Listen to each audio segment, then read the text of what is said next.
Oh hey, I wonder what that is. No, don't go in there! Why not? You know when characters get bit by zombies but the effects don't set in right away? What's going to happen to me? Oh dear.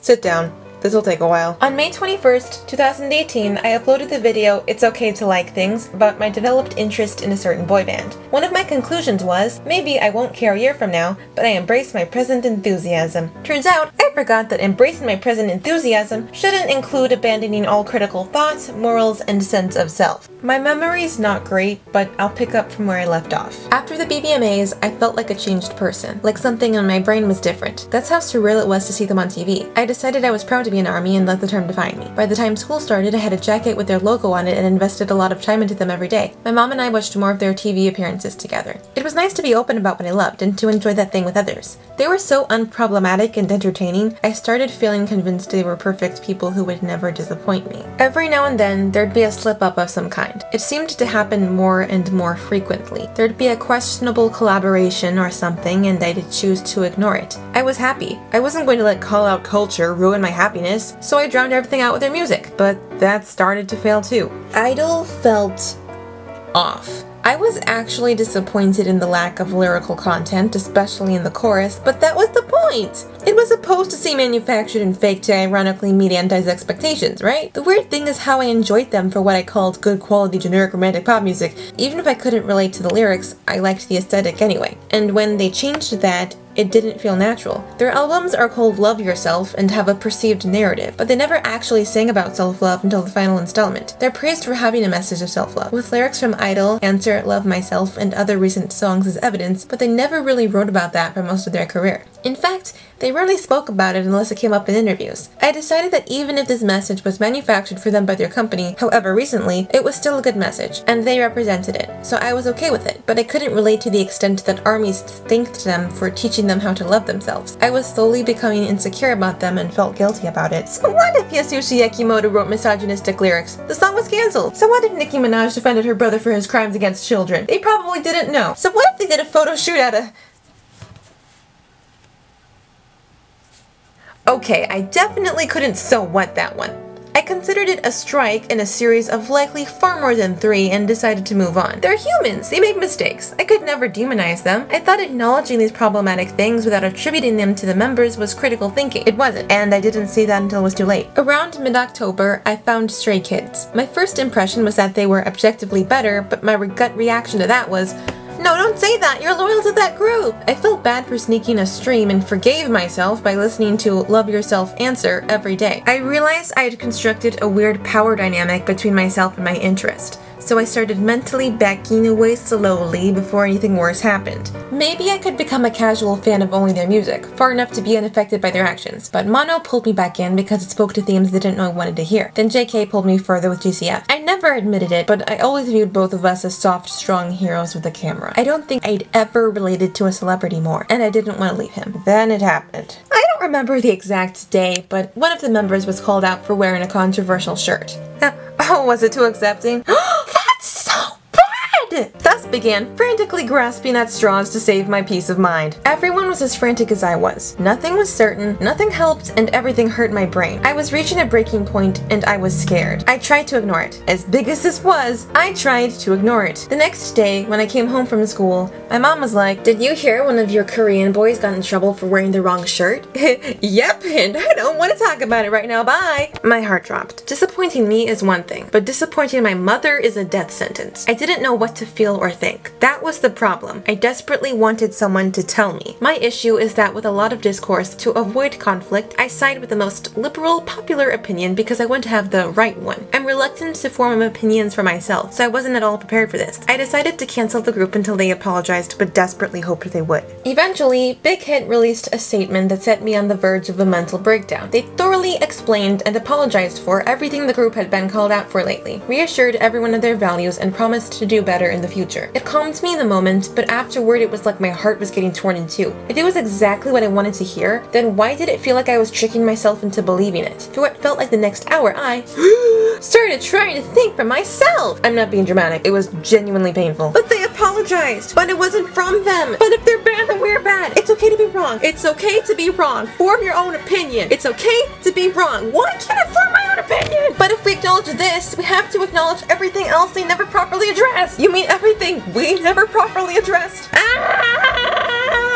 I'm not going to lie, it was mostly yelling. My mom checked on me multiple times. It's nothing, I'm just working through some stuff. I'll tell you later. For better or worse, something inside me was breaking. Eventually, I gave my mom my phone to read the whole statement for herself while I went off to do something else. When I came back, she gave her honest, objective opinion that lifted a huge weight off my shoulders and opened my eyes. They're adults. And I was like, you know what? Yeah, they are adults. They are adults. They are! So they collaborated with problematic people. That doesn't reflect on them. That's like saying, I voted for them, but I don't support them. Yes, you do. No, they're not me. I'm not them. They don't reflect on me. Yes, they do. Voting is supporting them. You literally support them for who they are and what they represent. You clearly have no conflict with their beliefs. That's what voting is. It's okay because it was in the past, like years ago in the past. You mean when they were also adults who should have known better? When others hid or canceled it or released a blanket statement so they never have to apologize directly? Ignorance is one thing. Repeated ignorance and learning nothing is another. When you mess up, you have to acknowledge it, apologize, learn, and do better. That's how you show growth. When celebrities mess up, it's different than if a friend or family member did. With someone close, you can sit them down and say, here's what you did wrong and why it hurt me or others and how you should be better. And they'll listen to you because they care about you. And you'll give them a chance because you care about them. With celebrities, when they mess up, they're on their own. They have to recognize it for themselves, which might be hard to come by. They're not obligated to personally confront it. If it doesn't hurt their entire audience, why bring it up? So it's difficult to see change in them because no matter how much they claim to love their fans, they won't listen to absolutely everyone. They know what they're wearing, they know what they're doing, and they know who they're working with. Either that or they're incredibly ignorant, which is just as inexcusable. I couldn't continue to support or listen to them in good conscience. Which brings us to November 16th, when, for the first time in a while, I was honest with myself and spilled out how I genuinely felt, while starting to figure out how I got to that point. It would be easier to not be emotionally invested in people, but if I stop distracting myself with music, I start focusing on my own life and reality feels a lot darker than it probably is. I can't separate art from artist. Awards are for the people too, validating who they are. They don't exist mutually exclusive like that. So I feel I have to look into and therefore become emotionally invested in them, which evidently can become exhausting. I let myself get so tired and worn out and dependent on the opinions of other people, and for what? I'm just trying to be a good, pure person who supports work from other good, pure people so that our respective character does not negatively reflect on one another. Is that too much to ask? As you can tell, I had a lot of bad feelings in me. I was angry, hurt, and resentful. It felt like I was betrayed by people who were supposed to be my friends. They were just a group I allowed myself to enjoy, so why did it hurt so much? Why did it feel like I was coping with trauma, not getting over an interest? Ignoring this, as I do best, I resolved not to give up on people and threw myself into Stray Kids at full force. Whoa, whoa, whoa. You're telling me that after 7 months of this, you've learned absolutely nothing and decided to try again? Yep, even more so actually. We'll get there, don't worry. As the smoke cleared in my brain, I developed more and more opinions and realizations about what I'd experienced the past 7 months and what I was experiencing at the time and put it into words as best I could. However, it's mostly just ranting and ranting and ranting, and I don't have the energy to talk about all of this. Anyway, as you can tell, I was spitting a lot of negative energy into this rant for a few days. Then I read a thread about emotional dependency by Twitter user at BTS_ARMY_INT, and it cleared up a lot for me because it was exactly how I felt. I cannot blame people for not taking responsibility for their actions without acknowledging my own flawed approach to them. Part of the thread says, quote, "In fact, I was allowing my emotional attachment and dependency on them to remove me from reality and send my life spiraling into pieces. This type of extreme dependency was due to 2 things: lack of self-reliance and low self-esteem. When you allow someone to have that much control and influence in your life, whether they're a positive influence or not, the outcome will never end well and you will find yourself in a very toxic situation. At this point, you're not seeing them as human anymore. You're seeing them as a vessel for your happiness/self-worth. You're idolizing them, holding them to high standards, and when they fail your expectations, because they're humans, you become disappointed or even feel betrayed." They went on to quote an article called "Is it love or are you seeking validation when you don't know your own worth?" by Savannah of Esteemology.com. When we have low self-esteem, we have become so comfortable with our own negative thoughts and beliefs about ourselves that we will actually seek out people and situations that confirm those beliefs. It's the devil we know and it feels familiar and like home. We have become so used to the idea that love equals pain that what we are calling love is actually us seeking validation and begging to have someone show us our worth. When people ask, how is he real about boys? Sometimes it's like, he's not, he's an anime boy, easy. But Sometimes they're like, how's he real? And it's a real person. So I'm like, makeup, contacts, hair dye, stylists, editing, training. But more people get stuck on the fact that they are real people. When you see someone practically perfect in every way, Mary Poppins reference, it proves how imperfect you are, validates how you feel about yourself, and makes it difficult to value yourself any higher. But people cling to these perfect images anyway. Side note, stray kids are great. I love them so much as of this moment. I might not care about them tomorrow, nothing's guaranteed, but I appreciate how they're self-produced, self-assembled, self-written, and put so much into everything they make. They're kind and educated, and their personalities shine through their talents. It feels very authentic.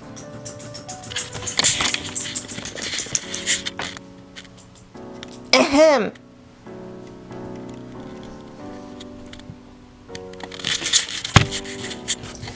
You know what's not as authentic? Alright. For some reason my SD card is not working, but I'm not gonna let that stop me, because I need to get these words out. It's December 31st. I don't care. Anyway, you know what's not as authentic? All of your Instagram posts are perfect. Of course, not everyone's going to believe that stay are beautiful when you look like that, dude. These boys have natural beauty marks and baby fat and flaws that make them human, and they still tend to remove them. All they ever care about is what they have to say.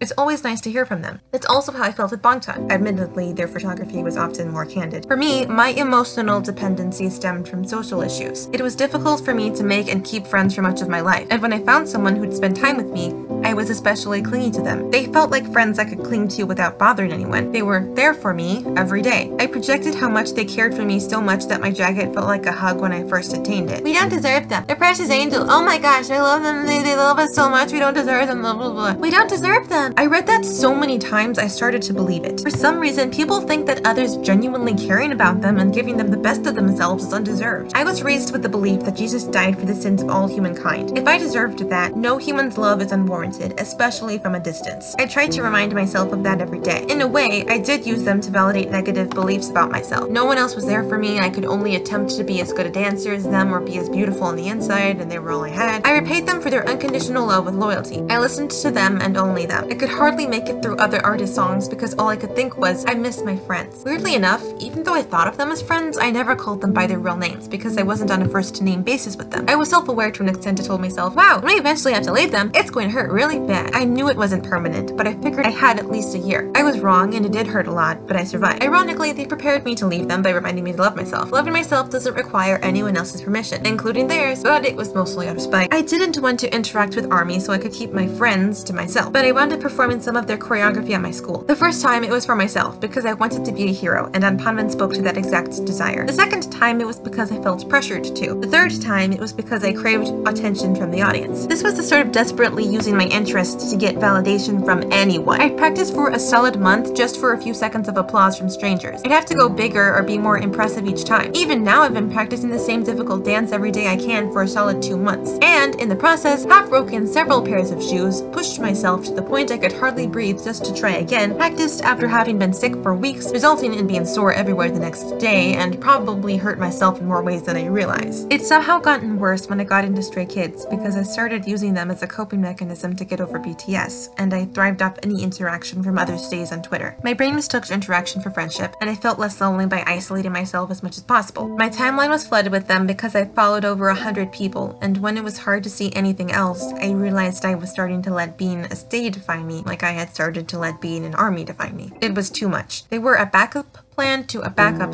plan, and I started getting worried that I'd need a backup plan to a backup plan to them, and so on and so forth and what have you. But they were frustratingly good and raised my standards so much that was impossible. So I got scared I was entirely dependent on them. I didn't want to get hurt again, but I couldn't stop. Then I had a breakthrough a few days ago on my Tumblr. I think the reason I keep falling for fictional or celebrity boys is the illusion of quality men who don't hurt anyone.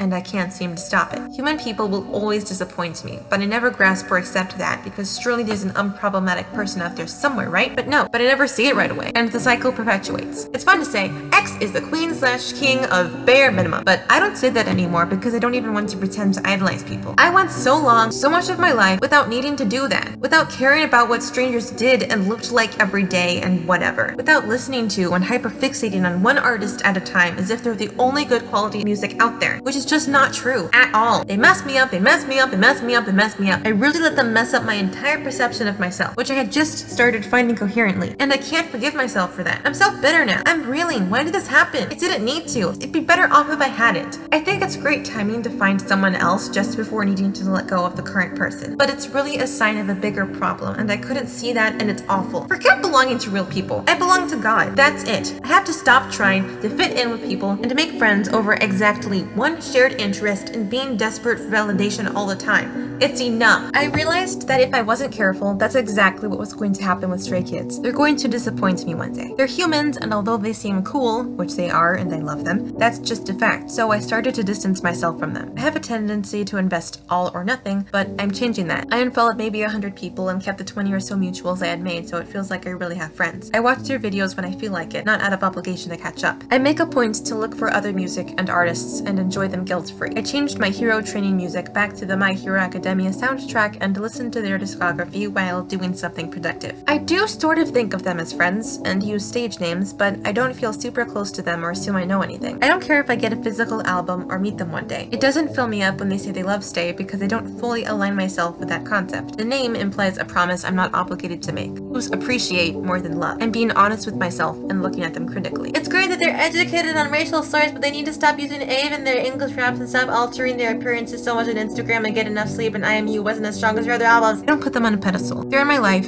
and I'm thankful for them, but I won't let strangers change my sense of self so drastically ever again. You are talented and beautiful in your own right. You have so much more potential and blessings ahead of you than you could ever imagine. You're capable of creating your own future and loving yourself and being your own person. You're capable of having an identity outside of your interests. In reality, they never did anything to hurt me. I only approached them in such a way that allowed me to get hurt. And now I'm accepting that I can't trust human people to never disappoint me or rely on them for love, validation, and happiness. I can only trust God. My identity is in Christ, not in people I was fine before and after knowing. Love and validation should come from myself. I can and will use music as inspiration and motivation without feeling chained to it or its artists. I can and will support people without obsessing over or prioritizing them in my life. I can and will create things from my own brain and values that I have conviction in. As long as I can keep that in mind, I can get stronger on my own. And if my identity and self-esteem don't depend on mortal beings of this world, I'll be unstoppable in 2019 and beyond. And beyond!